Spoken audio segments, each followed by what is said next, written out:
Hi, welcome to another do-it-yourself video on some basic maintenance that can be performed by just about anybody. Today we're working on a 2013 Chevy Silverado with a 6.0 liter engine. We're going to be doing an oil and filter replace. So let me just show you underneath the vehicle exactly what to do step by step. Okay, underneath the vehicle now, this is your oil filter right here. And this is your oil drain plug. This is the oil pan of the car, the truck itself.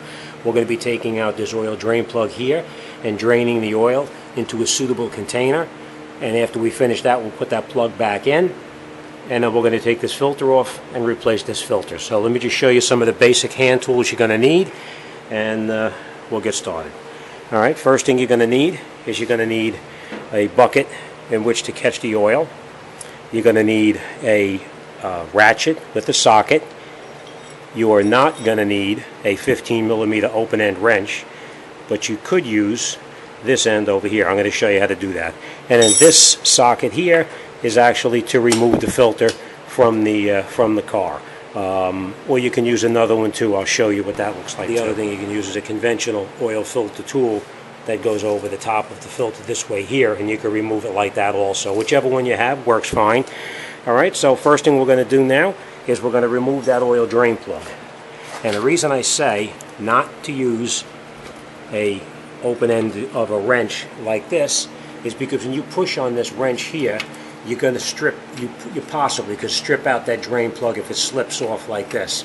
So you always want to use either the box end of a wrench like this, or you want to use a socket like that, whichever works for you, but never ever ever use the open end of a wrench or you'll have a big problem. Alright, I prefer to use a ratchet. It's a little bit more leverage on it. So let me just take this off and I'm going to show you exactly how to do it.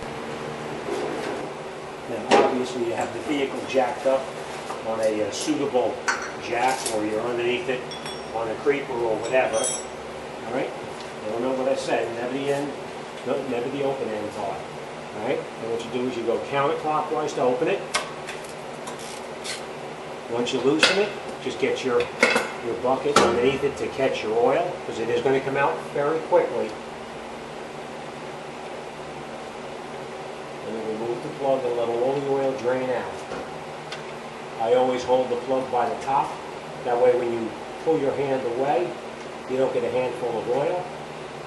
And you reach out from the top, and it drains into the bucket, and you don't want the oil all over you. I would recommend wearing some kind of rubber gloves, so that way if you get the oil on your hands, you can just throw it away and you won't have to worry about it. Alright, so we're going to let this drain out a little bit now, and once it finishes draining out, we'll put the filter, we'll take the plug and put the plug back in, and then we'll proceed to the filter.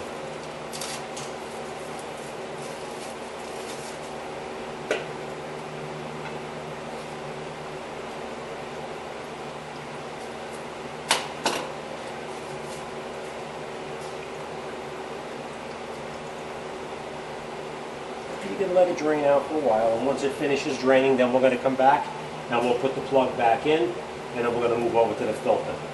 But in the meantime, I'm going to show you, this is the piece I was telling you about. You can slide it on the filter like this, and you can take it off with a ratchet like this. And you can take the filter off this way here. And I'm not going to take it out all the way yet.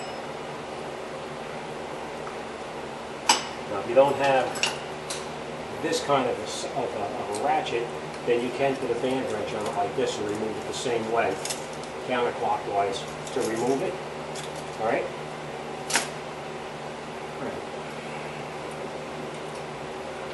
While we're letting the oil drain out right there, we're still going to let it drain a little bit. I'm going to start to remove the filter. And just going to let it drain out a little bit from the filter also.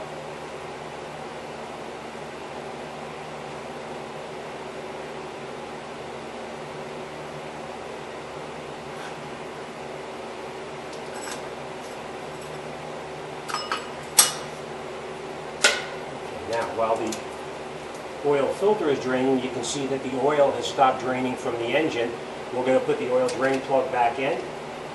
Now, one thing I want to point out with the oil drain plug, make sure that your gasket here is in good condition and is not damaged. This one looks fine. We're going to screw this in by hand as far as you can. You don't want to tighten it too tight because you'll damage the threads in the oil pan. So don't tighten it too tight. You're just going to bring it down until it's snug. It touches the pan and you just go a little bit more. Dry off all of the residual oil on the frame or wherever it got onto. And then we're going to move over to the oil filter and we're going to take that down. We're going to let that drain a little bit because this is a little bit messy.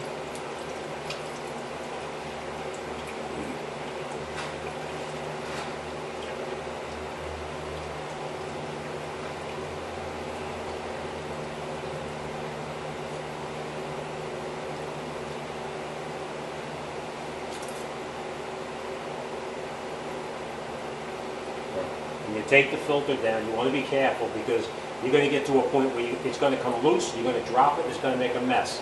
What I always do is hold the hand on the bottom of it, unscrew it, let the rest of the oil drain out.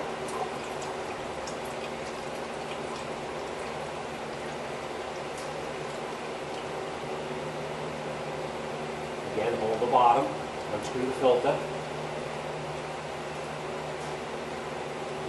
A little hard to do when everything is greasy, but hold the bottom of it. Otherwise you're going to drop the filter, it's going to roll away, and it's going to make a heck of a mess for you.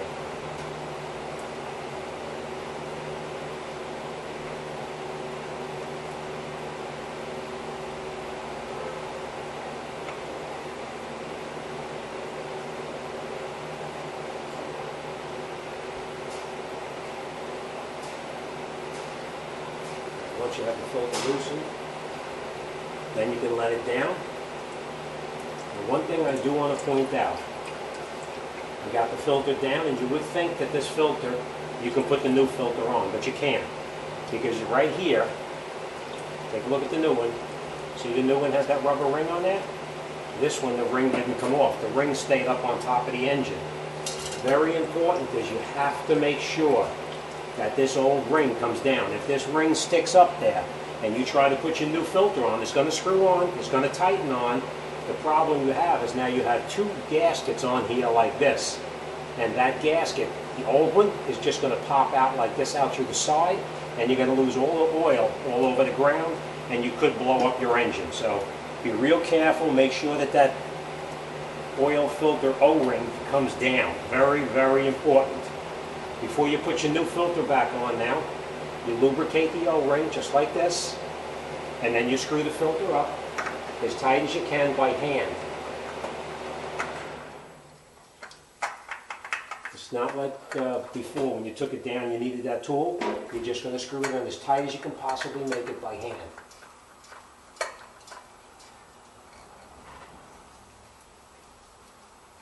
Alright? You don't need to tighten it with a tool or a ratchet or anything else. Just as tight as you can. Alright? Once it's tight, you can remove your bucket that you drain your oil in, clean everything off, and then we're going to lower the car down and we're going to put the engine oil back inside the engine. Okay, now that we got the truck back down on the ground, this is where your motor oil goes into, right here. It tells you right on the top of the cap what weight oil you're supposed to use. In this particular case, you can see it calls for 5W30. Now, there's lots of controversy out there about everybody using different 10W30 or 020 or whatever. Use the oil that the manufacturer recommends for it. They know a lot better than anybody else out there on the internet who's talking about all this crazy kind of different weights on oil. Use what is written on your cap or what's in your owner's manual. Don't use anything else. All right, and obviously we're going to grab a funnel. We're going to put a funnel on here. I looked it up on the computer. This takes 6 quarts of motor oil. So let me get the oil and let's get it in there and get this job finished up, and you know, we'll wrap it up.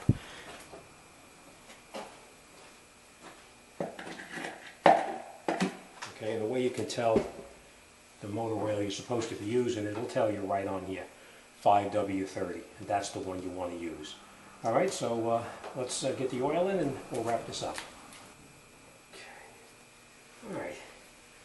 And once you get all your oil in, you can take your cap and screw your cap back on.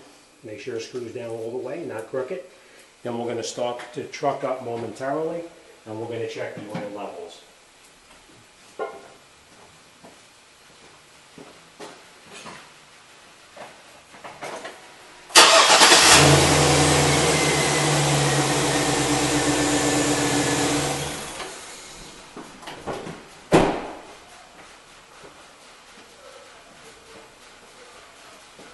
Okay, then we're just going to let it sit for just a minute, and then we're going to take the dipstick out. Even though it calls for 6 quarts, it always tells you to check it to make sure, because the oil is an approximate 6 quarts.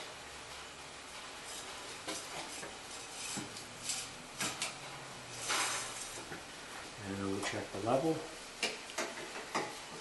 And it's exactly where it belongs to. There's 2 lines on here, a low line and a high line, and we're right there in the middle. So we have the correct amount of oil in there. All right, next thing you're going to do is you're going to look underneath the vehicle. Make sure you have no leaks underneath the truck from your oil filter or your oil drain plug.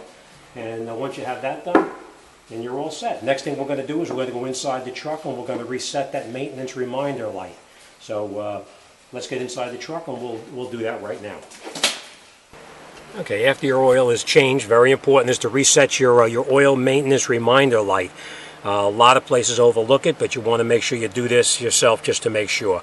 The way you do it is you're going to turn the key to the on position. You're not going to start the truck, and then you're going to step on the accelerator pedal here 3 times to the floor, down and up, down and up, down and up, 3 times within 5 seconds to have it reset. So let's do that and reset it. Remember, the truck is not running. You're just turning it to the on position, and then 1, 2, 3, and it resets. And it resets the engine oil maintenance reminder to 100%. All right, again, key in the on position, engine not running, 3 times to the floor within 5 seconds, and it resets the maintenance reminder to 100%.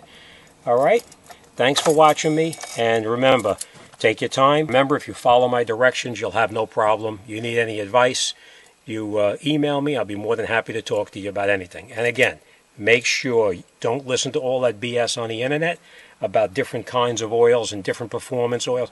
Use what the manufacturer recommends, and you'll have the truck for a long time. If you want to check to make sure your oil life has reset to 100%, you just press your button here. Continue to press it until it comes up on the dashboard, and we'll see. See? Reset to 100%. All right, always make sure you do that, and you'll be in good shape. All right, thanks for watching.